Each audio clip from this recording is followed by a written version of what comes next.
اعوذ باللہ من الشیطان الرجیم بسم اللہ الرحمن الرحیم الم تر الی الذی حاج ابراہیم فی ربہ ان آتاہ اللہ الملک اذ قال ابراہیم ربی الذی یحیی ویمیت قال انا احیی وامیت قال ابراہیم فإن اللہ یأتی بالشمس من المشرق فأت بها من المغرب فبہت الذی کفر واللہ لا یہدی القوم الظالمین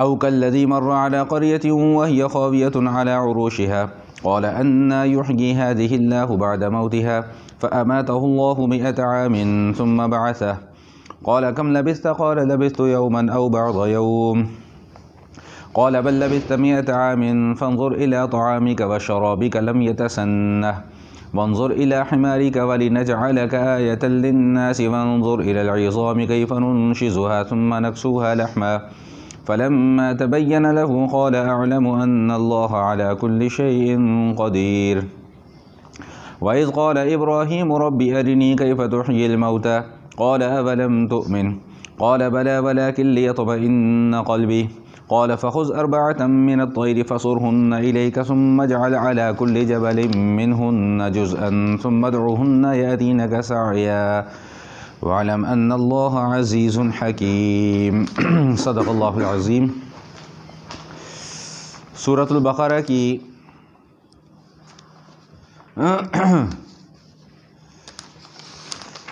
آیت نمبر 258 سے لے کر 260 تک کی آپ کے سامنے تلاوت کی گئی ہے۔ گزشتہ آیات میں عقیدے کے متعلق گفتگو کی گئی اور عقائد کے اندر جو بنیادی عقیدے ہمارا دین بیان کرتا ہے اس میں توحید ہے، رسالت ہے، آخرت ہے، اور آخرت کے حوالے سے ایک اہم ترین عقیدہ ہے کہ ہم نے اس دنیا کی زندگی میں مرکب جانا ہے، ختم ہو جانا ہے، اور پھر دوبارہ ہم نے زندہ ہونا ہے اور اللہ کی بارگاہ میں پیش ہونا ہے۔ اسی مناسبت سے یہ جو آیات ابھی ہم نے تلاوت کی ہیں، ان آیات میں اللہ جل شانہ نے اپنی قدرت، اپنی طاقت، اپنی عظمت، اپنے جلال کے حوالے سے 3 مثالوں کو بیان فرمایا ہے۔ سب سے پہلی مثال جو بیان فرمائی ہے وہ ابراہیم علیہ السلام کے متعلق بیان کی گئی ہے۔ ابراہیم علیہ السلام کا جو علاقہ تھا اصل میں وہ بابل کا علاقہ تھا، جو عراق کے گرد و نواح میں یہ شہر آباد تھا، اور علماء نے لکھا ہے کہ اس زمانے میں اس شہر کی ایک بہت تاریخی اہمیت اور تاریخی حیثیت تھی، اور وہاں پر جو بادشاہ تھا اس بادشاہ کا نام نمرود تھا۔ یہ نمرود نوح علیہ السلام کے بیٹے حام کی اولاد میں سے تھا، اور اس کا نام علماء نے لکھا ہے نمرود بن کنعان بن کوش، یہ اس کا شجرہ بیان کیا گیا۔ قرآن کریم کی آیہ مبارکہ میں اشارہ ہے، اور بعض دیگر تفسیری روایات سے یہ بات معلوم ہوتی ہے کہ روئے زمین پر یہ نمرود پہلا شخص تھا جس کو اللہ تعالیٰ نے باقاعدہ طور پر بادشاہت سے نوازا تھا۔ روئے زمین پر یہ پہلا شخص تھا۔ علماء نے لکھا ہے کہ دنیا بھر میں 4 لوگ ایسے ہوئے ہیں کہ جن کو اللہ تعالیٰ نے پوری دنیا کی حکمرانی عطا فرمائی ہے، جن میں سے 2 مسلمان تھے اور 2 کافر۔ جو 2 مسلمان تھے ان میں سے ایک حضرت سلیمان علیہ السلام ہیں اور ایک ذوالقرنین ہیں، جن کا تذکرہ آپ آگے جا کر پڑھیں گے۔ اور جو 2 غیر مسلم بادشاہ جن کی پوری دنیا کے اوپر حکمرانی رہی، ان میں سے ایک یہ نمرود تھا اور ایک بخت نصر تھا، جس کا تذکرہ بنی اسرائیل کے حالات میں آتا ہے اور بھی آگے جا کر انشاءاللہ پڑھیں گے۔ تو یہاں پر یہ جو نمرود کے حوالے سے گفتگو کی گئی ہے، ابراہیم علیہ السلام کے متعلق میں پہلے بھی آپ کو بتا چکا ہوں کہ ابراہیم علیہ السلام کو اللہ تعالیٰ نے جس معاشرے میں نبی بنا کر بھیجا تھا، اس پورے کے پورے معاشرے میں بت پرستی کا راج تھا، یہاں تک کہ ابراہیم علیہ السلام کے اپنے والد آزر وہ خود مورتیاں اپنے ہاتھوں سے بنایا کرتے تھے اور ان کو فروخت کیا کرتے تھے۔ تو ابراہیم علیہ السلام کو اللہ تعالیٰ نے بچپن ہی سے رشد اور ہدایت عطا فرمائی تھی کہ وہ اپنے آپ کو شرک سے بہت بچا کر رکھتے تھے اور شرک سے اپنے آپ کو دور رکھتے تھے۔ یہ نمرود کے دربار میں یہ جو واقعہ رونما ہوا، اس حوالے سے یاد رکھیے گا کہ قرآن کریم اور احادیث مبارکہ کے اندر کوئی مزید تفصیل اور وضاحت موجود نہیں ہے۔ جتنی روایات بھی بیان کی جاتی ہیں وہ یا تو تاریخی روایات ہیں یا وہ تفسیری روایات ہیں۔ تاریخی اور تفسیری روایات صرف اس صورت میں قابل اعتبار ہوتی ہیں جب وہ قرآن اور سنت سے کہیں ان کا ٹکراؤ نہ ہوتا ہو۔ اگر کہیں بھی قرآن اور سنت سے ان کا ٹکراؤ ہو تو پھر وہ روایات قابل قبول نہیں ہوتی ہیں۔ علماء نے جو یہاں پر واقعہ ذکر کیا ہے کہ اس بحث و مباحثے کا پس منظر کیا تھا، بحث و مباحثہ بھی جو ہوا وہ بھی میں ابھی آپ کے سامنے ذکر کروں گا کہ نمرود کے علاقے میں جو اس کی بادشاہت تھی، پوری دنیا کے اوپر تو اس کی بادشاہت تھی، اس کے زمانے میں قحط پڑ گیا، اور قحط بھی بہت شدید پڑا، اتنا شدید قحط پڑا کہ لوگوں کو کھانے کے لالے پڑ گئے۔ نمرود کے دربار میں اناج تقسیم کیا جا رہا تھا اپنی عوام میں، لیکن اس کی شرط یہ تھی کہ اناج یا غلہ اسی کو ملے گا جو دربار میں مجھے آ کر سجدہ کرے گا۔ ابراہیم علیہ السلام بھی نمرود کے دربار میں گئے، لیکن وہاں پر جا کر انہوں نے سجدہ نہیں کیا۔ تو نمرود نے کہا کہ بھئی تم مجھے سجدہ کیوں نہیں کرتے؟ میں نے کہا جی میں تو تجھے سجدہ نہیں کروں گا، میں تو سجدہ رب کو کرتا ہوں۔ اس نے کہا جی رب کون ہے؟ رب تو میں ہوں۔ میں نے کہا نہیں، رب تو نہیں ہے، رب وہ ہے جو تیرا بھی رب ہے۔ پھر اس نے آگے سے بحث و مباحثہ شروع کیا کہ اچھا تمہارے رب کے اندر کیا کیا خوبیاں ہیں، تمہارا رب کیا کر سکتا ہے؟ تو ابراہیم علیہ السلام نے فرمایا کہ میرا رب زندگی بھی دیتا ہے، میرا رب موت بھی دیتا ہے۔ اس نے کہا لو یہ کون سا مشکل کام ہے، میں بھی زندگی دے سکتا ہوں، میں بھی موت دے سکتا ہوں۔ اس نے 2 آدمیوں کو بلایا، 2 قیدیوں کو بلوایا۔ ان میں سے ایک قیدی کے لیے سزائے موت کا فیصلہ ہو چکا تھا اور ایک قیدی کے لیے رہائی کا فیصلہ ہو چکا تھا۔ تو جس کے لیے رہائی کا فیصلہ ہو چکا تھا اس کو اس نے موت دے دی، اور جس کے لیے سزائے موت کا فیصلہ ہو چکا تھا اس کو اس نے رہا کر دیا۔ اس نے کہا دیکھو میں نے زندگی دی ہے اور میں نے ہی مار دیا۔ اب تھا وہ عقل کا اندھا، اس بیوقوف سے کوئی پوچھے کہ جس کو تو نے زندگی دی ہے وہ تو پہلے سے ہی زندہ ہے، اور جس کو تو نے موت دی ہے اس کو زندگی تو نے نہیں دی تھی، زندگی تو اس کے پاس پہلے سے موجود تھی۔ تو ابراہیم علیہ السلام سمجھ گئے کہ اس کے عقل کا جو لیول ہے وہ بہت نیچے کا لیول ہے، اس کو اتنی آسانی سے سمجھایا نہیں جا سکتا۔ تو ابراہیم علیہ السلام نے اس کے سامنے پھر ایک دلیل یہ پیش کی کہ اچھا میرا رب تو سورج کو مشرق سے طلوع کرتا ہے، تو مغرب سے طلوع کر کے دکھا دے۔ تو اب جب اس نے یہ الفاظ ابراہیم علیہ السلام کی زبان سے سنے تو فبوہت الذی کفر، اب اس کی عقل حیران و پریشان ہوگی، اسے کوئی جواب نہیں سمجھ میں آیا کہ میں کیا جواب دوں۔ حالانکہ وہ یہ جواب بھی دے سکتا تھا کہ جی مشرق سے تو میں طلوع کر رہا ہوں، تو اپنے رب سے کہہ کہ مغرب سے طلوع کر کے دکھا، لیکن چونکہ عقل سے خالی تھا، بالکل پیدل تھا عقل سے، اس لیے اس کے دماغ کے اندر یہ بات آئی نہیں، اور اللہ تعالیٰ نے ایسا روب اور دبدبہ وہاں پر قائم کیا کہ ابراہیم علیہ السلام کے سامنے وہ بالکل خاموش ہو گیا۔ اب یہاں پر علماء نے لکھا ہے کہ بعض علماء فرماتے ہیں کہ یہ واقعہ ابراہیم علیہ السلام کو آگ میں ڈالے جانے سے پہلے رونما ہوا، اور بعض نے فرمایا کہ یہ واقعہ بعد میں رونما ہوا۔ ہمیں اس سے کوئی غرض نہیں کہ یہ واقعہ کب، کہاں اور کیسے رونما ہوا، ہمیں غرض صرف اس سے ہے کہ اس سے ہمیں سبق کیا حاصل ہو رہا ہے۔ اس سے ہمیں سبق یہی حاصل ہو رہا ہے کہ بھائی اصل چیز جو ہے وہ توحید کے اوپر ایمان ہے۔ توحید کے اوپر ایمان رہے گا تو سارے معاملات درست رہیں گے۔ توحید کے اوپر سے ایمان ہٹ گیا اور خدا نہ خواستہ شرک کے راستے پر چل پڑے تو جتنے اگر کوئی دنیا میں تھوڑے بہت اچھے کام کیے بھی ہوں گے تو وہ بھی تباہ و برباد ہو جائیں گے، ان کی کوئی حیثیت جو ہے وہ باقی نہیں رہے گی۔ یہاں پر تو اس واقعے کو اس حوالے سے ذکر کیا گیا۔ اگلے جو 2 واقعات ذکر کیے گئے ہیں وہ مرنے کے بعد کی جو دوبارہ زندگی ہے اس کے متعلق اللہ تعالیٰ نے 2 مثالیں یہاں پر بیان فرمائی ہیں، لیکن اس سے پہلے ایک چھوٹا سا نقطہ سمجھ لیں تاکہ بات کو مزید سمجھنا آسان ہو جائے کہ یاد رکھیے گا کہ یقین کے 3 درجے ہوتے ہیں۔ ہم اکثر یہ لفظ استعمال کرتے ہیں نا، مجھے آپ کی بات پر یقین ہے، مجھے آپ کی بات پر اعتماد ہے، تو یقین کے 3 درجے ہوتے ہیں۔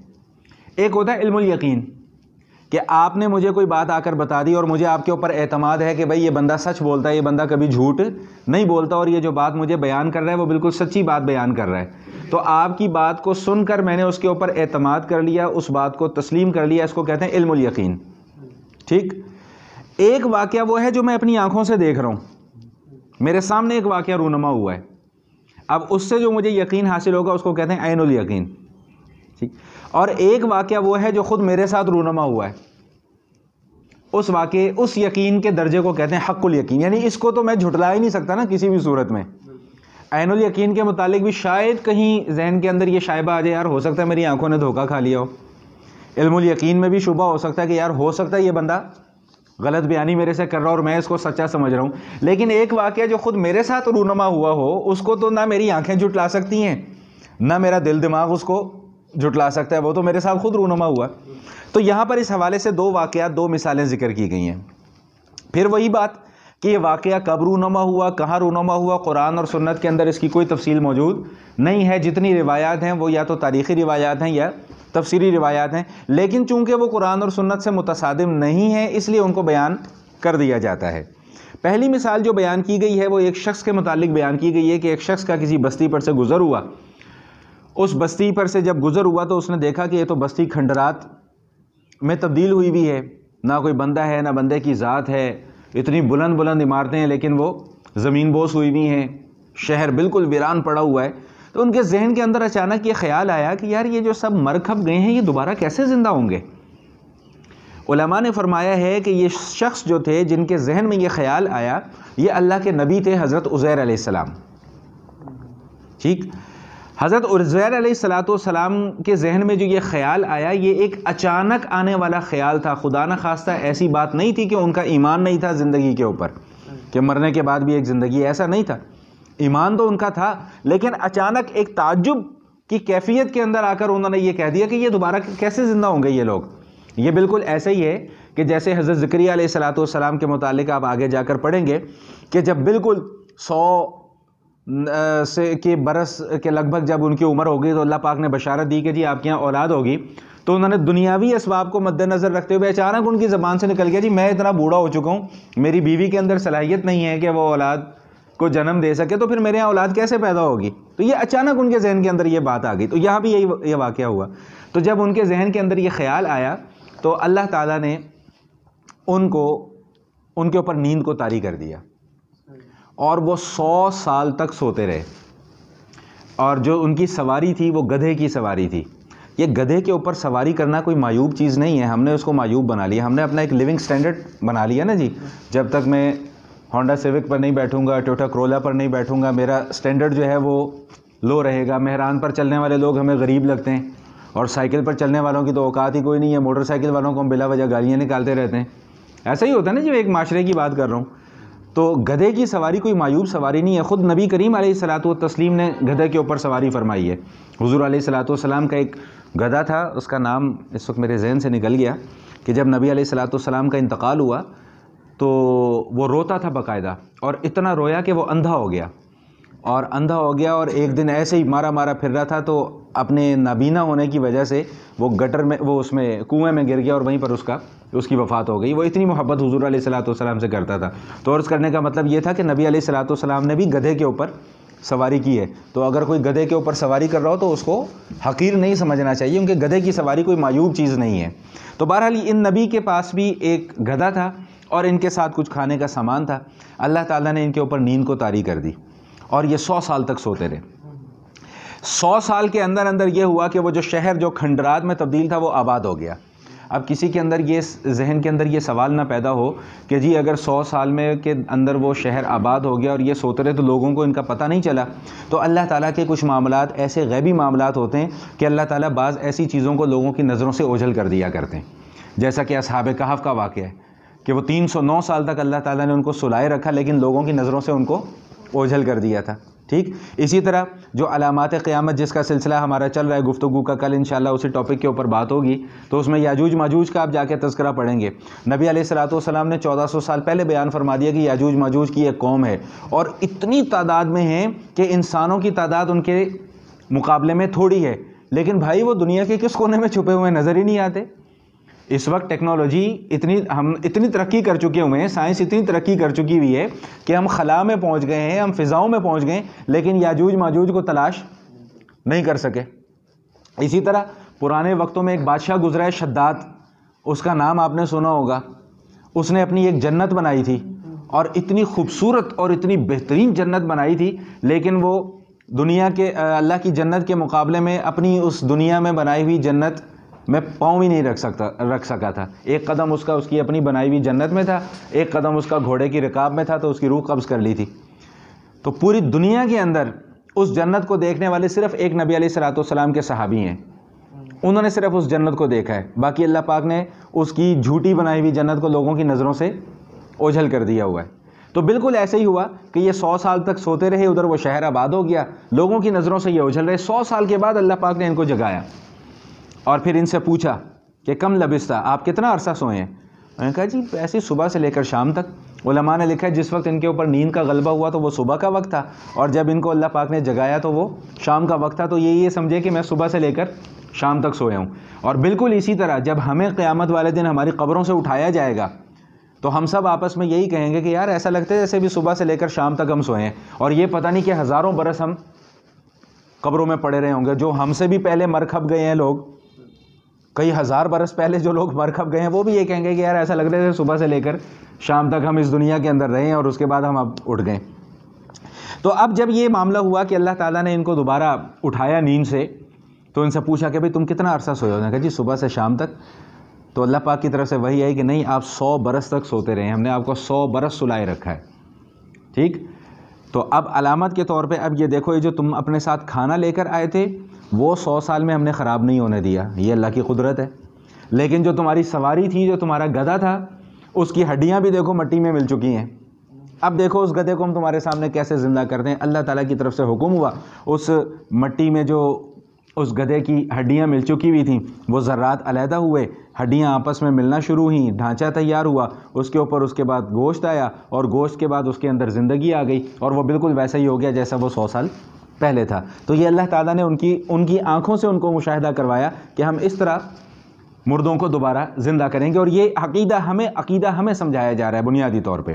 اور تیسری مثال یہاں پر ابراہیم علیہ السلام کی ذکر کی گئی ہے کہ ابراہیم علیہ السلام نے بھی ایک مرتبہ اللہ تعالیٰ سے پوچھا تھا کہ کیف یحیی الموتیٰ، کہ اللہ آپ مردوں کو دوبارہ زندہ کیسے کریں گے؟ تو اللہ تعالیٰ نے ارشاد فرمایا کہ اولم تؤمن، ابراہیم آپ کو ایمان نہیں ہے؟ انہوں نے کہا جی ایمان تو ہے، تسکین قلب بھی چاہتا ہوں کہ مجھے میرے دل کو اطمینان ہو جائے، جو میں نے ابھی بتایا نا یقین کے 3 درجے، کہ علم الیقین بھی تھا، عین الیقین بھی تھا، وہ کہتے ہیں میں حق الیقین کا درجہ چاہتا ہوں کہ میرے ساتھ یہ واقعہ رونما ہو تاکہ میرا یقین اس کے اوپر مزید پختہ ہو جائے۔ اب اللہ تعالیٰ نے فرمایا کہ آپ ایسا کریں کہ آپ 4 پرندے لیں اور ان 4 پرندوں کو پالیں، اور اتنا پالیں، اتنا ان کو اپنے ساتھ مانوس کریں کہ آپ ان پرندوں کو ان کا نام لے کر بلائیں تو وہ پرندے بھاگے دوڑے آپ کے پاس چلے آئیں۔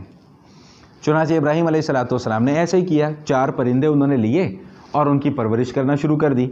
اب وہ پرندے کون سے تھے، کیا کیا تھے، قرآن اور صحیح احادیث میں اس کا کوئی تذکرہ نہیں ہے، جیسا کہ میں بار بار عرض کر رہا ہوں کہ بعض روایات سے یہ بات معلوم ہوتی ہے کہ ان میں سے ایک مرغ تھا، ایک کبوتر تھا، ایک کوہ تھا اور ایک مور تھا۔ اور اگر واقعتاً یہی 4 پرندے تھے تو انسان کی طبیعت سے ان کی بڑی مناسبت ہے۔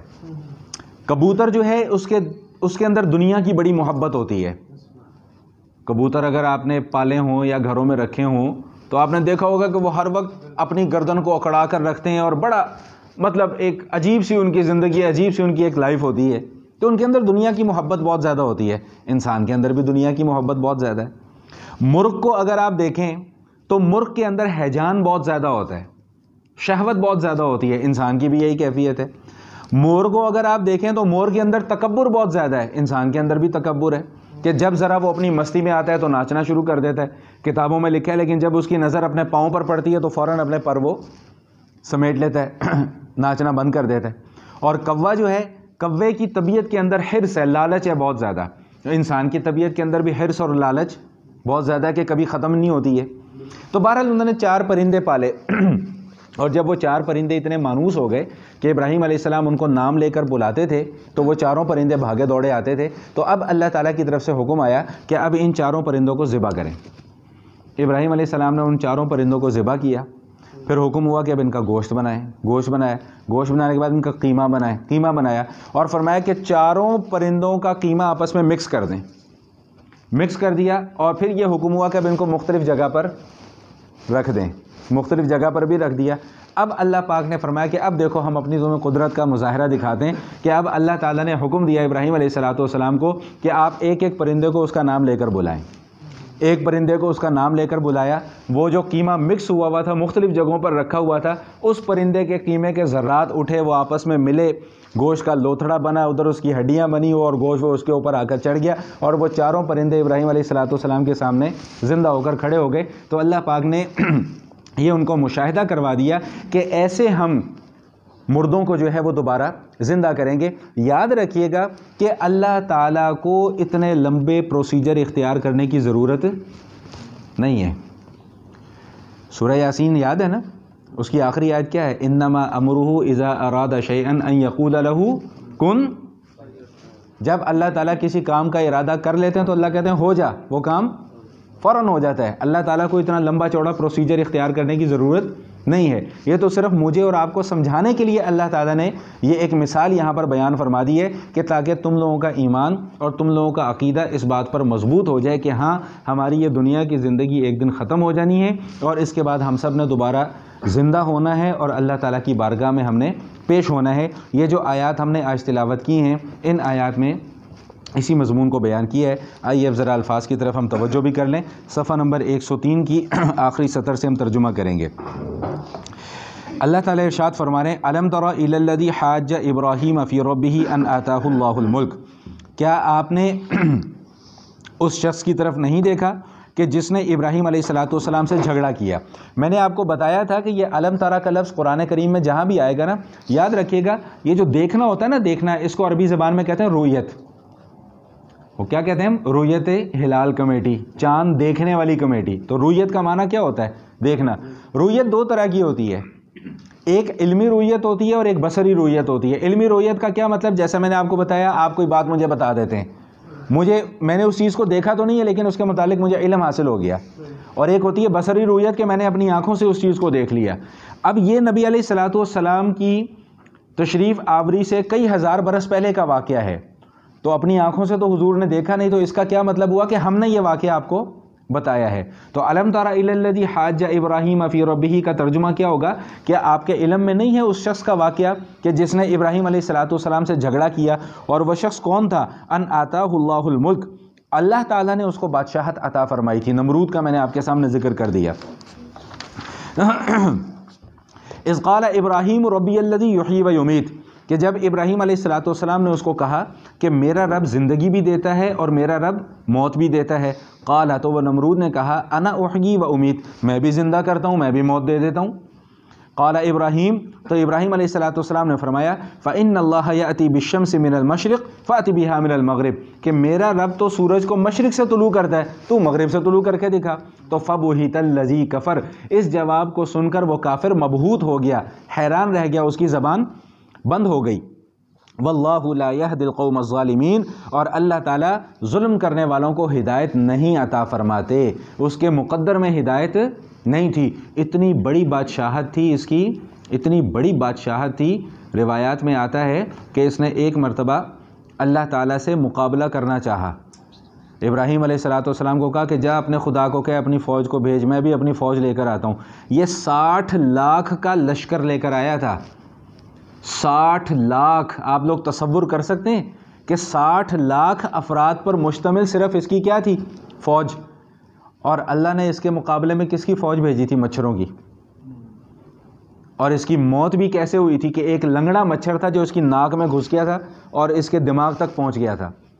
اور یہ وہی شخص، وہی نمرود جو لوگوں پر اپنی بادشاہت کا رعب جمایا کرتا تھا، لوگوں سے کہتا تھا کہ میں تمہارا خدا ہوں، یہ اپنے ملازموں سے کہتا تھا کہ میرے سر پر جوتیاں مارو، اتنے اس کے سر میں درد ہوتا تھا۔ اور کئی برس تک وہ مچھر اس کے دماغ میں بنبناتا رہا، اللہ نے اس کو موت نہیں دی، اتنی سخت تکلیف میں اللہ پاک نے اس کو رکھا۔ یہاں تک کہ روایات میں آتا ہے کہ ایک دن کسی غلام نے غصے میں آ کر اتنی زور سے اس کے سر پر جوتا مارا کہ اس کا سر 2 ٹکڑے ہو گیا، پھر جا کر اس کی موت آئی۔ جب اللہ تعالیٰ کے کوئی مد مقابل آتا ہے نا تو پھر اللہ اس کو ایسی سزا دیتے ہیں۔ ہمیں کیا سمجھا رہے ہیں؟ کہ اپنی حدود میں رہنا، اپنے لیمٹس میں رہنا، اپنے لیمٹ سے کوئی باہر مخلوق ہو، مخلوق بن کے رہو، خالق بننے کی کوشش نہ کرو۔ خالق صرف ایک ہی ہے، اور وہ کون ہے؟ اللہ۔ بس اپنا ایمان اس کے اوپر پختہ رکھو۔ او کالذی مر علی قریۃ وہی خاویۃ علی عروشہا، یا آپ کے علم میں ہے اس شخص کا واقعہ کہ جو ایک بستی پر سے گزرا، وہی خاویۃ علی عروشہا، اور وہ بستی گری پڑی تھی اپنی چھتوں پر. کیا مطلب کہ وہ بستی تباہ و برباد ہو چکی ہوئی تھی، کھنڈرات بنے ہوئے تھے وہاں پر. قال انا یحیی هذه اللہ بعد موتها، اچانک ان کی زبان سے یہ الفاظ نکلے کہ یہ لوگ جو کھنڈر بن چکے ہیں، ویران ہو چکی ہے بستی، مردار ہو چکے ہیں یہ لوگ، اللہ ان کو کیسے زندہ کرے گا. فاماتہ اللہ 100 عام، تو اللہ تعالیٰ نے 100 برس تک ان کو سلائے رکھا. ثم بعثا، پھر اس کو نیند سے جگایا. قال کم لبثت، پھر اللہ نے اس سے پوچھا کہ آپ کتنا عرصہ سوتے رہے. قال لبثت یوما او بعض یوم، انہوں نے کہا میں ایک دن سویا ہوں یا آدھا دن سویا ہوں گا. قال بل لبثت 100 عام، اللہ پاک نے ارشاد فرمایا کہ آپ 100 سال تک سوتے رہے، موت کی کیفیت سے دو چار رہے 100 سال تک. فانظر الی طعامک و شرابک، اپنے کھانے اور پینے کی چیزوں کی طرف دیکھیں. لم یتسنہ، وہ ٹھیک ٹھاک ہیں، کھانا آپ کا سڑا گلا نہیں ہے، ہم نے بچا کے رکھا ہے اس کھانے کو. وانظر الی حمارک، اور اپنے گدھے کی طرف دیکھیں. اور گدھا جو ہے وہ بوسیدہ ہو چکا تھا. وَلِنَجْعَلَكَ آیَةً لِلنَّاسِ، اللہ پاک نے فرمایا کہ ہم آپ کو لوگوں کے لیے ایک نشانی بنائیں گے. ٹھیک، اس کا مطلب یہ ہوا کہ یہ عقیدہ زمانہ دراز سے چلتا چلا آ رہا ہے کہ جب ہم مر جائیں گے تو دوبارہ کیسے زندہ ہوں گے. یہ آج کا یہ عقیدہ نہیں ہے، یہ اس زمانے میں بھی عقیدہ تھا، کئی ہزار برس پہلے کی بات ہے. وانظر الی العظام کیف ننشزها، اور دیکھو اپنے گدھے کی ہڈیوں کی طرف، ہم اس کو کیسے اکٹھا کریں گے. ثم نکسوها لحما، پھر کیسے اس کے اوپر گوشت چڑھائیں گے.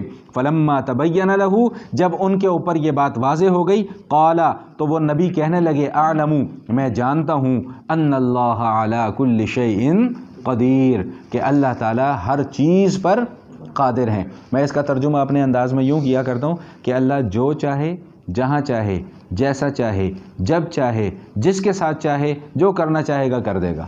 کوئی اس کو روکنے والا نہیں، کوئی اس کو ٹوکنے والا نہیں، کوئی اس کو مشورہ دینے والا نہیں، کوئی اس کے کام میں دخل اندازی کرنے والا نہیں. وَإِذْ قَالَ ابراہیم، اور وہ وقت یاد کریں کہ جب ابراہیم علیہ السلام نے اپنے رب سے التجا کی، ربی ارینی کیف تحیی الموتیٰ، اے رب مجھے دکھائیں تو صحیح کہ آپ کیسے مردوں کو زندہ کرتے ہیں. قال، اللہ پاک فرما رہے ہیں، اولم تؤمن، ایکسنٹ ذرا غور کریں. میں نے آپ کو کہا نا، اس دن بتایا تھا کہ قرآن کریم پڑھنے کا مزہ تبھی ہے جب آپ اس کو یہاں سے پڑھیں، آنکھوں سے نہ پڑھیں، دل سے پڑھیں. اللہ کیا کریں، اولم تؤمن، کیا تمہیں ایمان نہیں ہے اس بات کے اوپر. قال، یا اللہ بالکل بلا ایمان ہے، ولکن لیطمئن قلبی، میں صرف یہ چاہتا ہوں کہ میرے دل کو اطمینان ہو جائے، اپنی آنکھوں سے دیکھ لوں گا تو ذرا اور پکا یقین ہو جائے گا. یہ ابراہیم علیہ السلام ہی تھے جو کہہ سکتے تھے، ہم نہیں کہہ سکتے اللہ کو یہ کہ اللہ ہمیں اپنی آنکھوں سے دکھا دے. یہ ابراہیم ہی تھے، ان کا مقام اتنا اونچا تھا، وہ کہہ سکتے تھے، وہی اللہ سے فرمائش کر سکتے تھے. جیسے موسیٰ علیہ السلام نے اللہ سے فرمائش کی تھی، اللہ آپ کو دیکھنا چاہتا ہوں. اللہ نے کہا نہیں دیکھ سکتے، کہا پھر بھی تھوڑی سی جھلک تو دکھا دیں. وہ تھوڑی سی جھلک دکھائی تو موسیٰ بے ہوش ہو گئے. سمجھ میں آ گئی. یہ اللہ کے یہ وہ لوگ ہوتے ہیں جن کا اللہ کے ساتھ ناز اور نیاز کا تعلق ہوتا ہے. ہم بہت نیچے ہیں ان سے، ہم یہ اللہ سے فرمائشیں اس طرح کی نہیں کر سکتے، ہمیں جوتے پڑیں گے اگر ہم اس طرح کی فرمائشیں کریں گے تو. قال فخذ اربعۃ من الطیر، تو اللہ پاک نے فرمایا کہ 4 پرندے لو، فصرہن الیک، پھر ان کو اپنے ساتھ مانوس کریں. ثم اجعل علی کل جبل منہن جزءا، پھر ان کو پالیں پوسیں، پھر ان کو ذبح کریں، پھر ان کے ٹکڑے کر کے مختلف پہاڑوں پر رکھ دیں. ثم ادعوہن، پھر ان کو ان کے ناموں سے بلائیں. یاتینک سعیا، وہ تمہارے پاس دوڑتے ہوئے آئیں گے. وعلم، جان لو، یہ مجھے اور آپ کو سمجھایا جا رہا ہے، جان لو، ان اللہ عزیز، اللہ غالب ہے، سب کچھ کر سکتا ہے، حکیم اور حکمت والا بھی ہے. کب کرنا ہے، کہاں کرنا ہے، کیسے کرنا ہے، یہ وہی جانتا ہے. وآخر دعوانا ان الحمد للہ رب العالمین.